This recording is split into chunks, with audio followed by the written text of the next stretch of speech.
영광 받으소서. 티베리우스 황제의 치세 제15년 본시오 빌라도가 유다 총독으로 헤로데가 갈릴레아의 영주로 그의 동생 필리포스가 이투레아와 트라코니티스 지방의 영주로 리사니아스가 아빌레네의 영주로 있을 때 또 한나스와 카야파가 대사제로 있을 때 하느님의 말씀이 광야에 있는 스가랴의 아들 요한에게 내렸다. 그리하여 요한은 요르단 부근의 모든 지방을 다니며 죄의 용서를 위한 회개의 세례를 선포하였다. 이는 이사야 예언자가 선포한 말씀의 책에 기록된 그대로이다.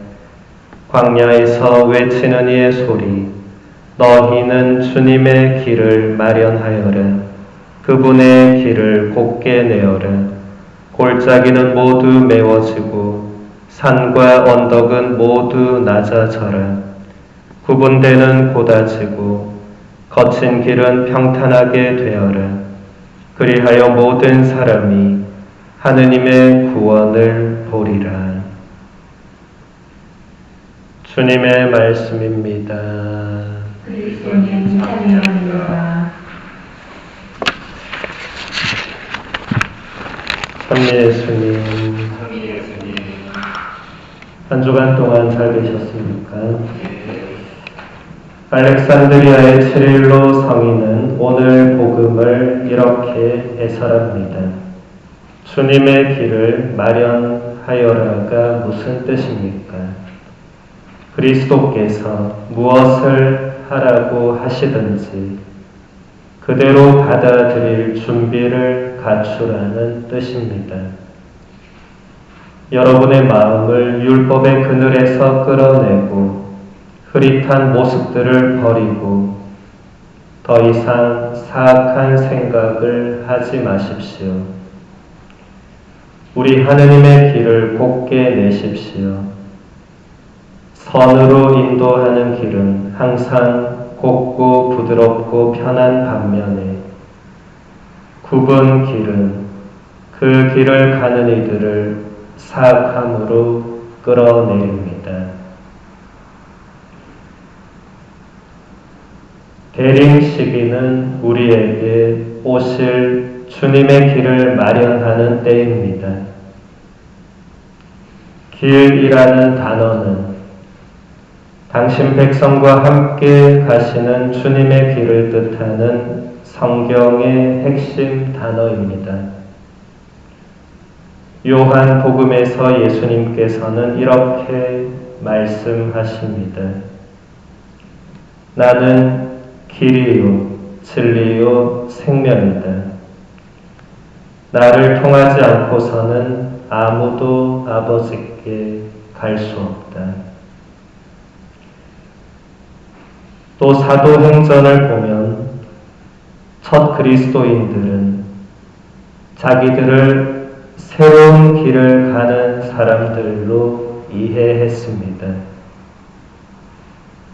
또 길이라는 단어는 프란시스코 교황님이 추기경 시절부터 가장 좋아하시던 말이기도 합니다.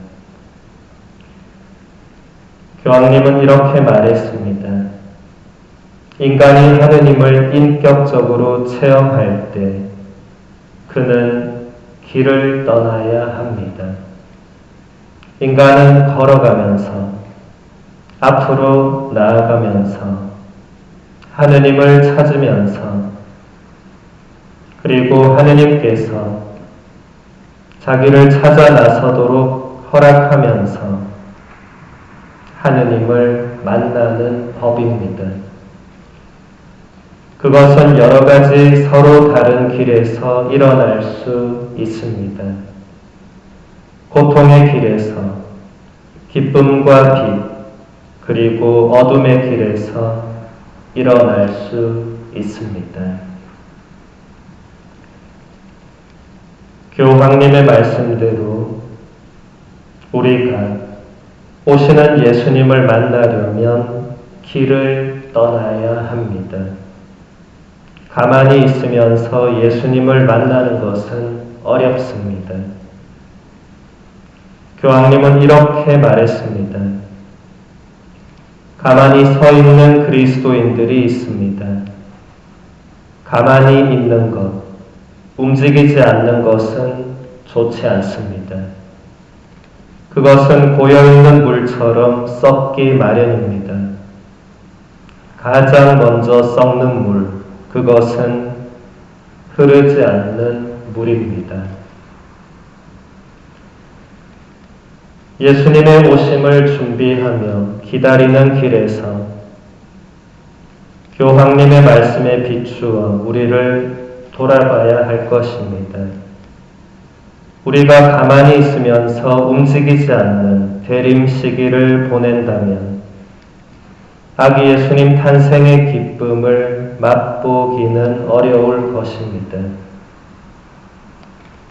한국 교회는 대림 제2주일인 오늘을 인권주일로 지내고 있습니다. 모든 인간의 존엄성이 천부적인 이유는 인간이 하느님의 모상대로 창조되었기 때문입니다. 그래서 교회는 언제나 인간의 존엄성을 강조해 왔습니다. 지난 세기에 인도 캘커타에서 가난한 사람들의 인권 향상을 위해 헌신하셨던 성녀 마더 데레사는 이렇게 말했습니다. 가난한 사람들을 대하는 것은 그리스도의 몸을 대하는 것과 마찬가지입니다. 그러므로 우리가 가난한 자들에게 먹을 것을 주고 의복을 입혀주고 삶의 터전을 제공하는 것은 굶주리고 벌거벗고 집 없는 그리스도에게 드리는 것입니다. 성녀의 이 말은 예수님께서 최후의 심판에 관하여 하신 말씀에서 그대로 가져온 것입니다. 예수님은 이렇게 말씀하십니다. 너희는 내가 굶주렸을 때 먹을 것을 주었고 내가 목말랐을 때 마실 것을 주었으며 내가 나그네였을 때 따뜻이 맞아들였다. 또 내가 헐벗었을 때 입을 것을 주었고 내가 병들었을 때 돌보아 주었으며 내가 감옥에 있을 때 찾아주었다. 너희가 내 형제들인 이 가장 작은 이들 가운데 한 사람에게 해준 것이 바로 나에게 해준 것이다. 또 마더 데레사 성녀는 이렇게 말했습니다. 인간이 체험하는 가장 몹쓸 병은 아무도 자기를 원하지 않는다는 것임을 절감합니다. 한때는 사랑받았으나 어떤 이유로 잊혀지고 버림받은 사람들, 이들이야말로 우리가 돌봐야 할 사람들입니다. 우리는 서로를 성실하고 진지하게 대하며 있는 그대로의 서로를 받아들일 수 있는 용기를 지니도록 합시다. 성녀의 말씀처럼 우리가 서로를 성실하고 진지하게 대하며 있는 그대로의 서로를 받아들일 수 있는 용기를 지니는 것이 인권주일에 우리가 해야 할 가장 중요한 일이 될 것입니다. 또 한국교회는 오늘부터 한 주간을 사회교리 주간으로 지내고 있습니다. 사회교리의 기초는 교부들에게서 찾아볼 수 있습니다. 요한 크리소스토모 성인은 사도행전을 주석하면서 초대교회의 공동체 생활을 모범적인 사회의 모델로 제안하며 사회적 유토피아를 발전시킨 분입니다.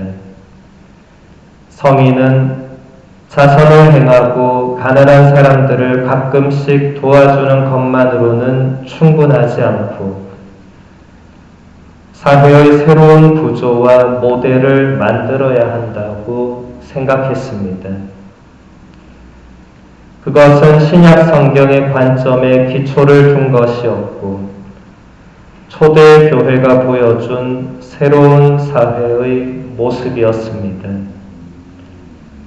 그렇게 해서 요한 크리소스토모 성인은 실제로 사회 교리의 위대한 교부들 가운데 한 분이 되었습니다.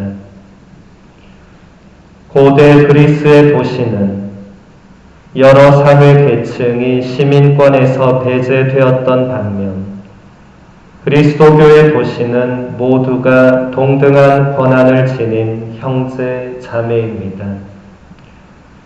그래서 이곳에서는 개인의 권한이 우선시 되는 반면 그리스의 도시는 국가가 개개인 위에 존재하며 개인은 전체적으로 도시에 종속되어 있었습니다. 요한 크리소스토모 성인은 우리의 도시는 다른 것이고 우리의 조국은 하늘에 있다고 말했습니다.